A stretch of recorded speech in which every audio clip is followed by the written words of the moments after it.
Selisih pembacaan Al-Quran. Nah, dalam Quran nih, kalimat Al-Anfal ayat berapa tadi? 29. Nah, sebenarnya kalau mereka mau jeli, itulah pentingnya kenapa paham dengan muqamat, pokok-pokoknya Quran. Muqamat ini pokok-pokoknya Quran, artinya kita harus berlandaskan dari asal usulnya. Tidak akan jadi ayat kalau memang tak ada hurufnya. Tidak ada kalimat, tak ada huruf, takkan ada ayat, tak ada surahnya. Nah, kalau kita kembali kepada Quran, apabila ada yang berselisih atau ada perselisihan di antara kamu, kita kunci di situ dulu. Dari awal saya pernah kata. Masih ingat dulu sohib saya, si Abdurrahman Faloga. Kenapa saya pernah mengatakan? Adanya perselisihan itu diasbabkan, dikarenakan kita berpegang kepada yang tidak absolut. Kalau nak mengerti absolut itu maksudnya kepada yang mutlak. Akibatnya akan menghasilkan sesuatu yang mengalami evolusi dan berubah-ubah. Sifat yang berubah-ubah itu akan menghasilkan persisian, dan sifat persisian itu akan menghasilkan yang berubah-ubah. Maka syaratnya yang berubah-ubah itu akan menjadi binasa. Padahal ayat ini adalah menekankan kita agar teliti. Dengan kata lain, memerintahkan kita agar muhasabah diri. Apakah selama ini menjadi pegangan kita itu adalah hal yang mutlak atau yang berubah-ubah? Kalau kita nak menyadarinya, lalu kita tetap berpegang yang berubah-ubah, lalu kita sangkakan kita akan kekal dan selamat, itulah yang kesalahan fatal. Kalau ingin kekal, maka berpeganglah kepada yang absolut atau yang tidak berubah-ubah. Tapi kalau pengen binasa, pegangnya yang berubah-ubah, karena binasa tidak akan membawa kekekalan. Maka Allah tu sangat teliti sehingga Allah katakan apabila ada perselisihan. Berselisih itu kan karena berpegang kepada yang berubah-ubah. Bisa tak kalau kita ni berselisih kalau memang kita berpegang kepada yang mutlak? Tak mungkin itu terjadi. Maka Allah perintahkan lagi, maka kembalilah engkau kepada Al-Quran. Kenapa harus Quran? Karena Quran adalah sifat yang absolut. Bahkan bukan pengakuan saya. Allah sendiri yang mengatakan, mengklaim Al-Quran itu adalah absolut. Al-Baqarah ayat kedua. Bukan kata saya nih.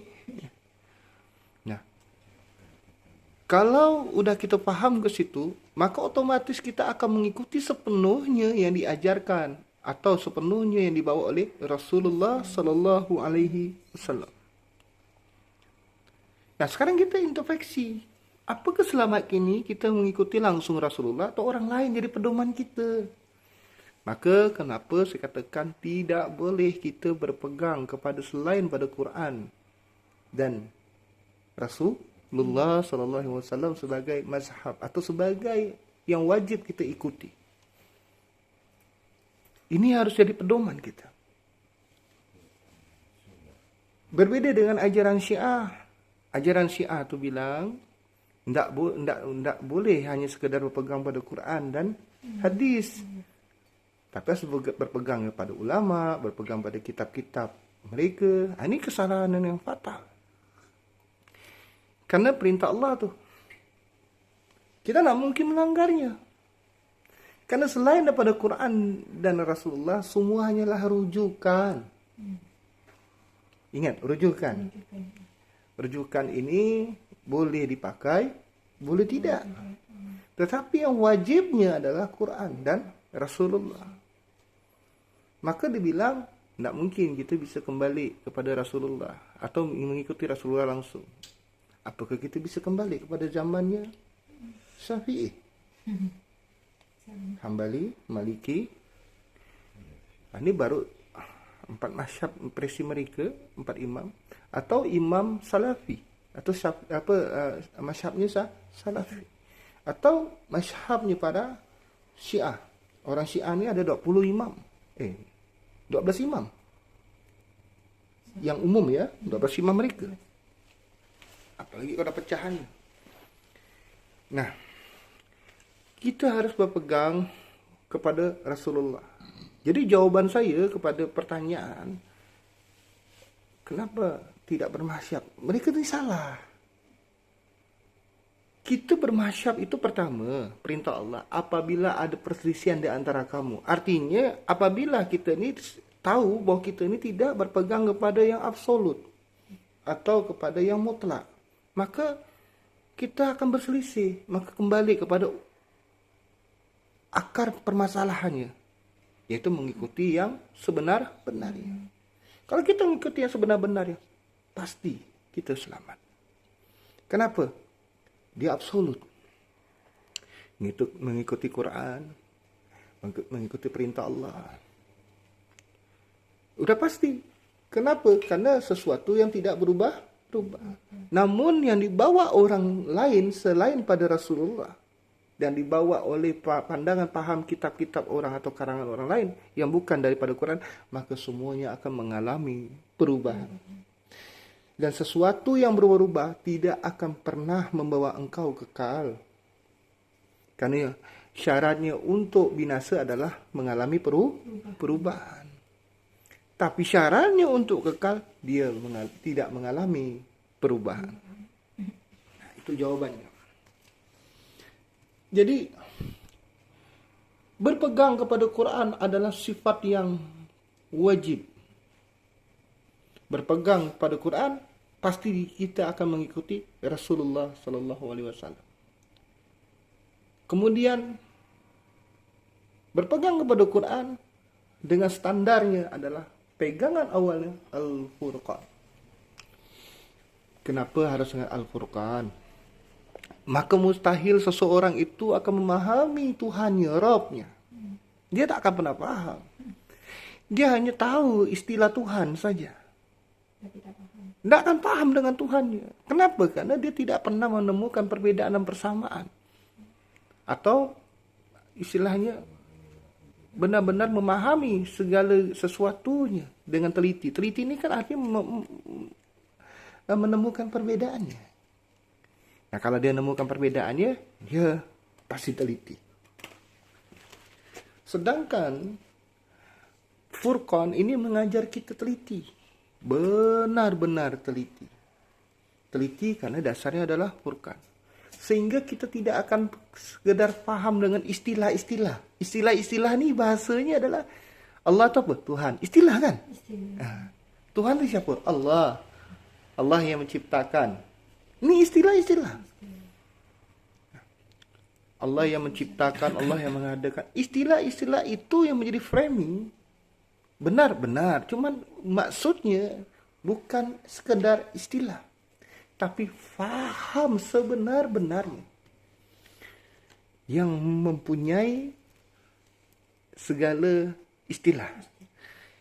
Yang mempunyai segala kekuasaan. Maka ada bahasanya kemarin dia kata Allah itu ada. Saya bilang Allah, Rabb, yang mengadakan dan mentiadakan. Kenapa kalimatnya Rabb? Karena kekuasaannya. Atau di dalam kekuasaannya lah dia mengadakan dan mentiadakan. Sedangkan dia sendiri yang punya kuasa, dia tak bisa sebut ada dan tiada. Kenapa? Karena ada itu ciptaan. Pantas tidak kira-kira yang menciptakan itu disamakan dengan ciptaannya? Nah, di sinilah saya bilang mereka tak mengerti dengan pencipta sebenarnya. Mereka hanya menggunakan istilah-istilah. Kalau mereka faham, maka landasannya apa salah satunya? Al-Ikhlas itu sepertiga kandungan Quran ada dalam Al-Ikhlas. Karena adalah sifat wajib di dalam tauhid. Nah, Allah bantah semua ni dalam surah Al-Ikhlas ni. Karena Allah menunjukkan dalam surah Asy-Syura. Apa katanya? Laisa kamislihi syai'. Dalam sifat 20 yang dikatakan orang 20 sifat milik Allah tadi ni. Atau bukan 20 sifat milik Allah, itu kata kita. Tapi mereka katakan 20 sifat wajib Allah.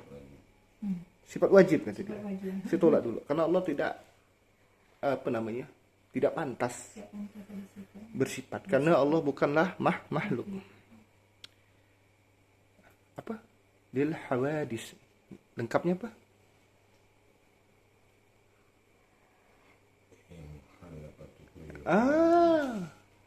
Apa artinya?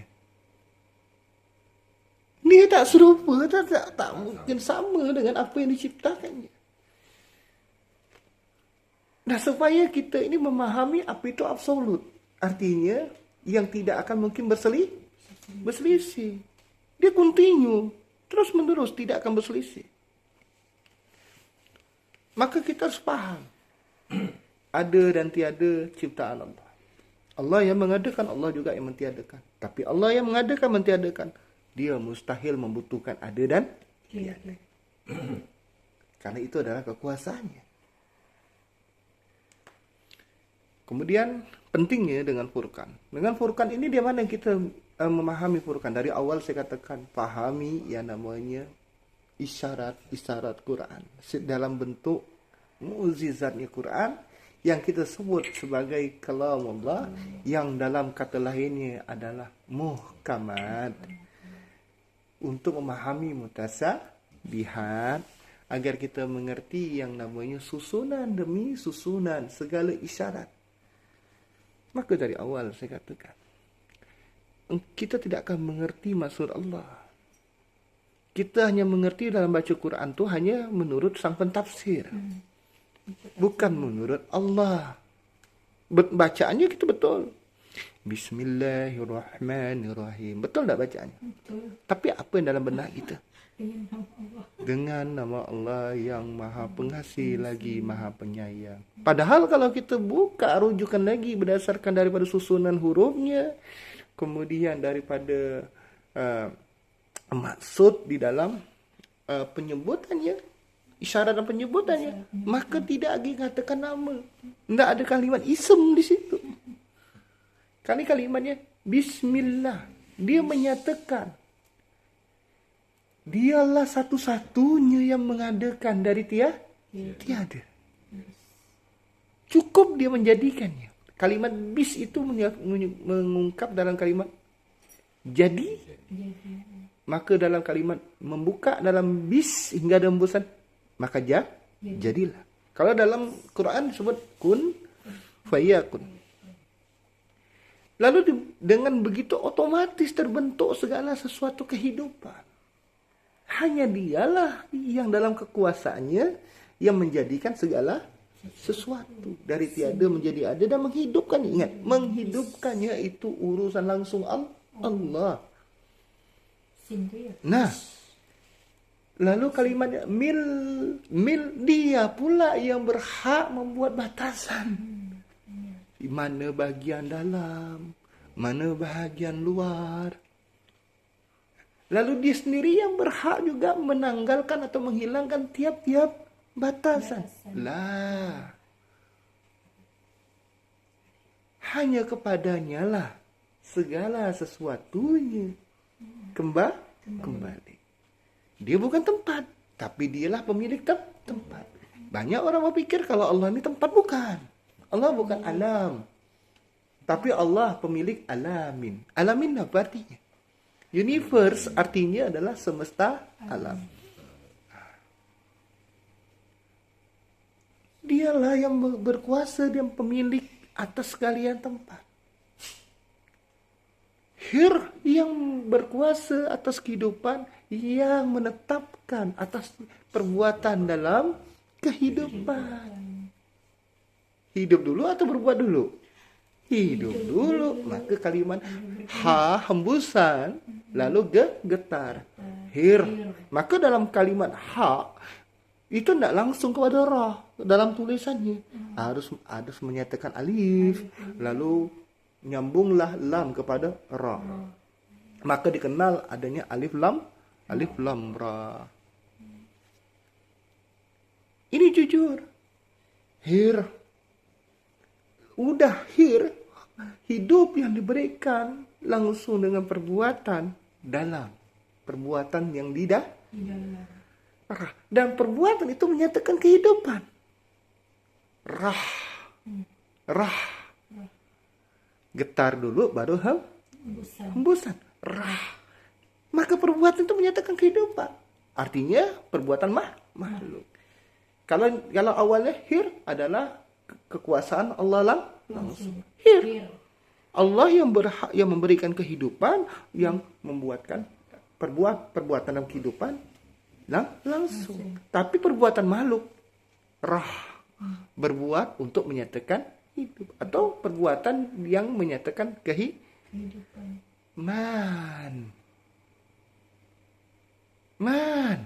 yang mana semua perbuatan dan kehidupan itu berpusat di dalam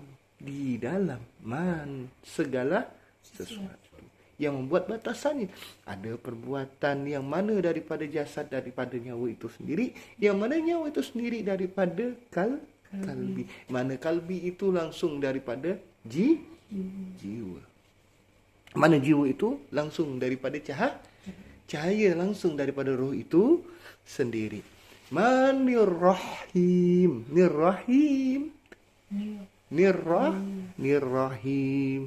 Hingga nampaklah satu perbuatan, yang mana perbuatan itu menyatakan sumber hidup itu sendiri. Nah, hebat di sini. Allah mengungkap semuanya. Begitu pula di dalam kehidupan ini adanya namanya dunia paralel. Macam mana pula dunia paralel? Maka mereka tak mengerti dunia paralel ini apa. Begini logisnya.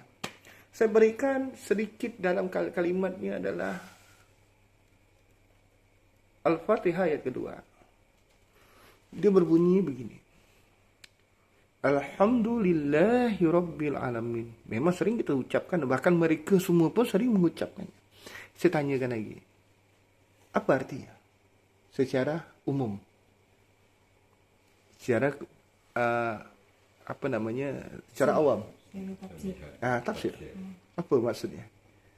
Segala puji bagi Allah. artinya tidak ada pujian yang lain kecuali Allah. Tidak boleh kita memuji malaikat, tidak boleh kita memuji anak, isteri, uang, harta, benda, rezeki, apapun, termasuklah peguru, kiai, wali, bahkan Nabi dan Rasul. Yang pantas dipuji hanyalah Allah. Ingat, ini tidak boleh dilanggar. Alhamdulillahi Rabbil Alamin. Nah, kalimat Rabb itu bicara kekuasaan. Rabbil, yang mengikat. Dan semua dalam ciptaan Allah, dalam kekuasaan Allah ini tak ada satu pun yang luput dalam kekuasaannya.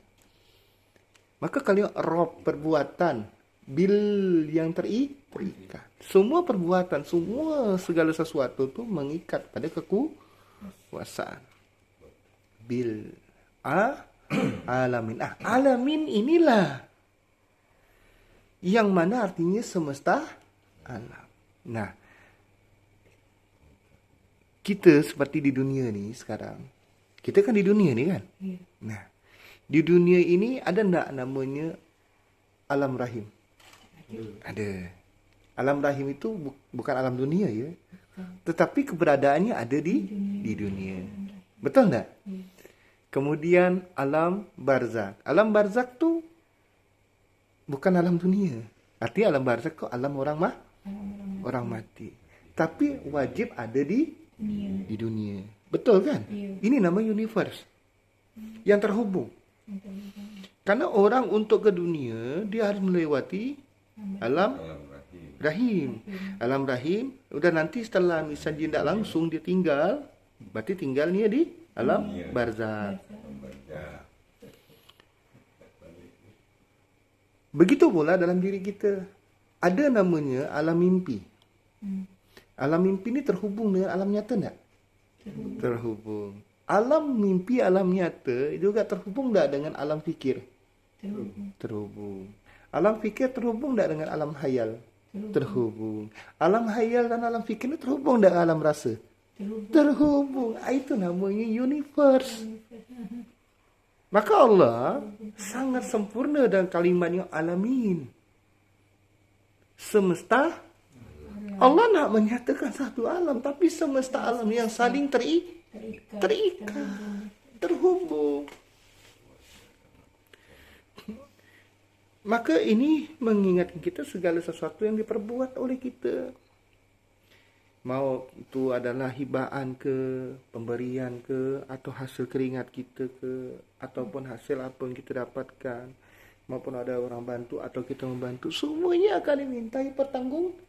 Tidak ada yang free di dalam dunia ni, kecuali bagi mereka orang-orang yang sadar akan karunia Tuhannya. Maka ikutilah Rasulullah sallallahu alaihi wasallam, berpegang kepada Quran, jangan yang lain. Jangan ikuti yang lain. Landasannya apa? Landasannya adalah Al-Fatihah ayat kedua. Kemudian kenapa kita harus ikuti Rasulullah? Salah satunya adalah benar-benar saling menasihati. Rasulullah tak pernah mengangkat diri sebagai guru, pernah? Tak pernah. Duduk sama rendah, berdiri sama tinggi. Rasulullah menjadikan semuanya adalah saudara dan sahabatnya. Apa landasannya, pegangannya? Al-asri wal asri innal insan. Nah, kalimat dia tidak menggunakan nas, tapi insan. Ini adalah pukulan telak dari Allah. Agar kita benar-benar sadar, karena ini bicara tentang di dalam diri manusia. Maka alasannya itu tak boleh ada kasta. Asri innal insana lafil husri. Insan. Jadi benar-benar kita saling menasihati. Jadi kita harus saling menasihati. Itu kewajiban. Menasihati dengan menyampaikan dengan yang benar atau hak dan penuh kesabaran. Nah, poin-poin yang lain ini penting harus dipahami. Itulah alasannya kalau pengen selamat, pastikan dulu pegangannya harus absolut atau tidak mengalami perubahan. Satu-satu tak mengalami perubahan adalah mengikuti langsung apa yang dibawa oleh Rasulullah. Apa yang dibawa oleh Rasulullah sallallahu alaihi wasallam? Al-Qur'anul Karim. Jangan ada yang lain. Kalau berpegang kepada yang absolut atau yang mutlak, maka dia akan kekal, dia akan selamat. Kalau berpegangan yang mengalami perubahan, lalu sangkaan dia selamat, itu hal yang keliru. Itu saya bilang, manusia itu tak jauh dari sangkaan. Cubalah kita muhasabah dan kita benar-benar teliti. Karena teliti adalah satu hal kewajiban. Kalau orang itu dia ngerti dengan teliti, maka dia mengerti dengan furqan. Karena syaratnya teliti, dia mampu atau punya kemampuan atau menggunakan fitrah dari Allah, yaitu furqan. Menemukan perbedaan dalam persamaan yang mustahil sama. Itulah fungsinya furqan. Dengan begitu kita teliti. Kalau tidak teliti, semuanya sama, pluralisme. Semua agama tu sama tadi. Semua aliran ajaran tu sama. Ini kan sangat berbahaya. Padahal Allah menyuruh kita menemukan perbedaan. Agar apa? Agar kita faham yang mana benar-benar absolut. Wajar pada akhirnya hanya sedikit saja yang selamat. Hanya sedikit saja yang benar-benar terpelihara. Bahkan daripada Islam yang terpecah menjadi 73 golongan, hanya satu golongan yang selamat. Yang tidak membawa warna, yang tak membawa bendera. Yang benar-benar hanya mengikuti Al-Quran dan Rasulullah sallallahu alaihi wasallam. Tapi jangan harap engkau selamat kalau engkau mengikuti selain daripada Al-Quran dan Rasulullah. Ini mungkin ada sedikit tambahan, tapi insya Allah kalau memang sehat dan panjang umur, sebelum tanggal 11 pun nanti nak saya jelaskan sedikit kajian tentang meneruskan.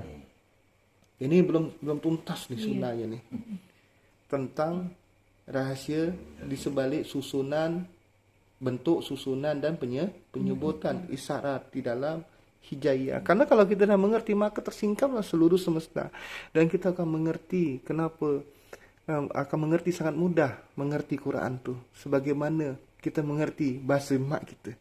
Seperti itulah dia umpamanya.